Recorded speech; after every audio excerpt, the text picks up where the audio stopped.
我咧就已經懷孕第12週啦。以前我認識嘅 Carrie 已經唔同咗。以前我係一個好有電嘅人，每日只要瞓6個鐘，我已經好足夠，可以做好多嘢，例如返工、跳舞、做 content， 仲做好多林林審審其他嘢。但係而家我人生只有2件事：返工、瞓覺。作為我一個咁中意做 content creation 嘅我，一個咁有衝勁嘅人，如果以前嘅我見到我而家呢一刻只有瞓覺同返工，我會覺得自己超級廢。我今日就想同你講，當你有咗，尤其是頭12個禮拜嘅時候，個身體咧會做埋好多好奇怪嘅嘢，例如強制你休息，開始唔認識自己究竟自己中意食啲乜嘢。而呢一條片想話俾你知，點樣由6個禮拜之前嘅我開始覺得好攰，覺得自己好廢，由嗰種內疚變成我而家可以用最低限度去生活，揾翻而家大肚婆嘅你嘅節奏。如果你而家覺得自己好廢，開始覺得自己唔認識自己嘅話，或者生活緊一個你完全覺得自己 out of control，呢一條片我係專登拍俾你嘅，因為呢條片係我有咗12個禮拜嘅反思嚟嘅。Hi，I'm Carrie。咁咧，我咧今日咧就已經係有咗第12個禮拜噶啦。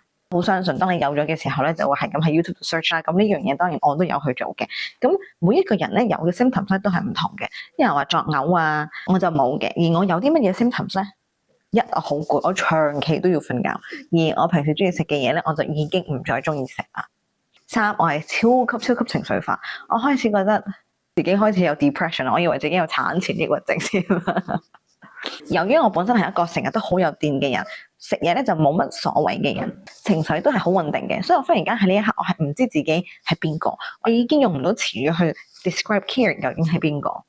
而呢一樣嘢咧，對我嚟講係一種好大嘅挑戰嚟嘅。由於咧我本身係一個工作狂嚟嘅，再加上我係一個 content creator， 過去呢6-7個禮拜，我學識咗點樣聆聽自己個身體，同自己講啊，我係真係好眼瞓啦，我係要瞓覺啦，而唔係夾硬自己去做。因為我自己咧本身咧都係返14日 shift 啦喺醫院，咁所以咧其實返14日仲要返 evening 咧，其實係一件好攰嘅事。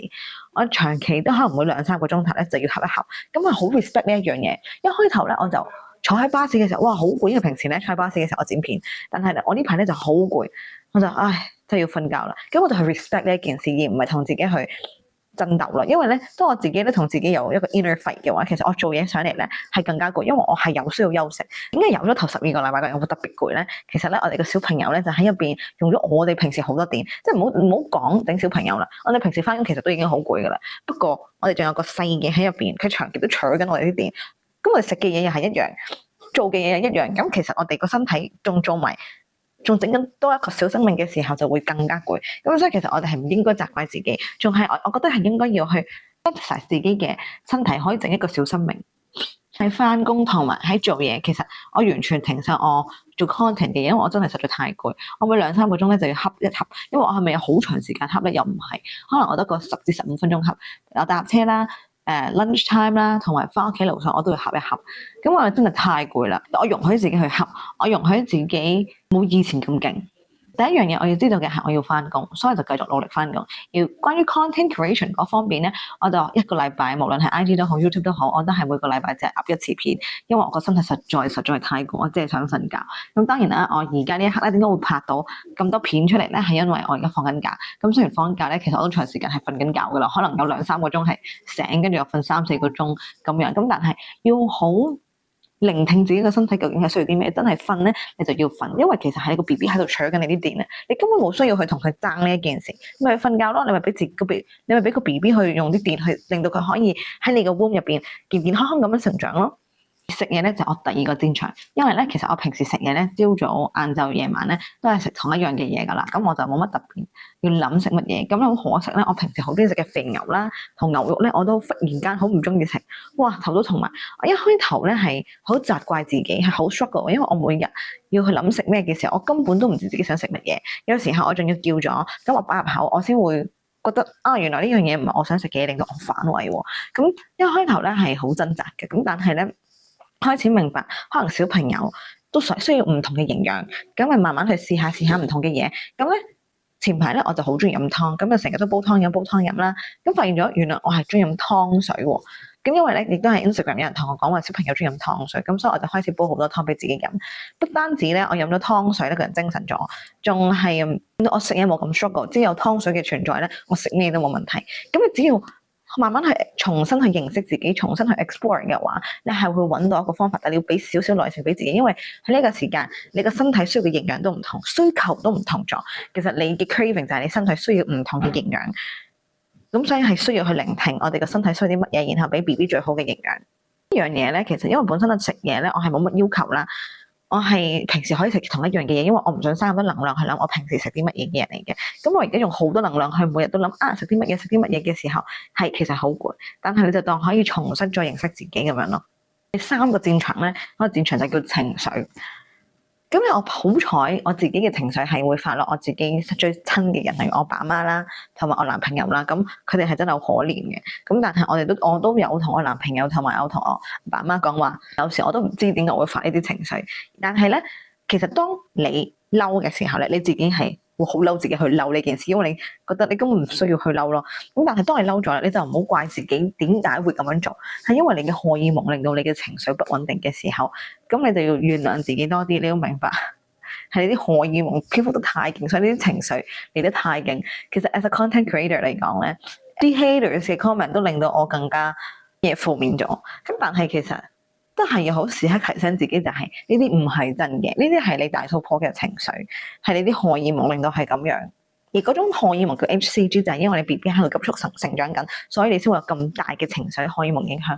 我哋應該咧唔同嘅時候揾多啲朋友同埋屋企人去支持，可以俾自己發泄多啲。我覺得咧，我係比我以前更加需要發泄更加多。我係好需要去喊去投訴啦。咁你要喊嘅時候就俾自己去喊，你根本冇需要話我好堅強啊，所以我唔需要去喊。但係反而喊咗咧，其實好舒服。我成日都唔知點解會喊，就喊咯。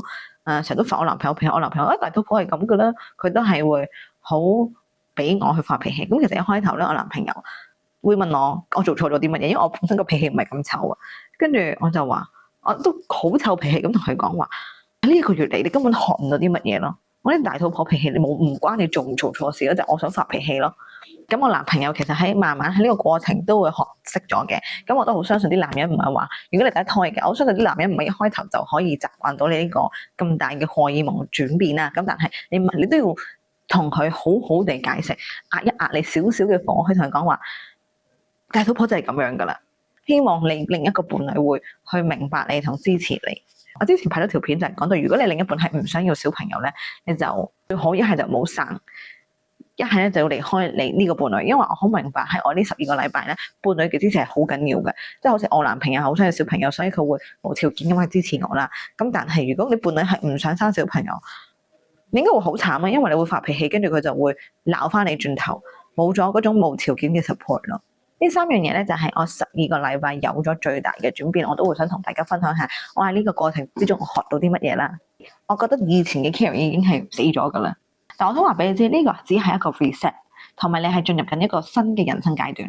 即係有一樣嘢咧，我哋好重要知道咧，就其實我哋 grieving 緊 grieving 冇咗以前嘅自己，冇咗以前嘅，不論係身份啦，同埋身體啦，同埋口味啦 ，physically、mentally 同埋 spiritually 都係唔同咗。所以唔好喺呢個時候咧追求完美，反而係俾自己去 grieve。我而家要變啦，我要同我舊嘅自己講拜拜啦。同時係好需要咁樣對自己嘅身體同埋心靈好誠實咁樣，知道佢緊需啲乜嘢。如果咧你都想知道我點樣喺我呢個咁混亂嘅情況下揾翻自己嘅生活節奏咧，我下面有條 link 咧就 live redesign 嘅 audit， 咁就係可以同大家傾下點樣可以揾翻自己嘅節奏。因為我都好明白大家係當你懷孕嘅時候，你已經唔係你自己啦，已經其實你已經係進入咗個新階段啦，新身份，唔知自己開始做啲咩，就好似我今日我同我男朋友要去咗睇 BB 嘢。我完全係好 overwhelm， 係哇！呢啲平時我唔會睇嘅嘢嚟嘅，點解會多咗呢啲嘢？咁就會多咗唔同咁嘅嘢咯。咁我希望我可以用 YouTube 嚟支持你之餘，仲可以喺你哋身邊陪伴你哋。就係咁啦，好啦，拜拜，完啦，拜拜。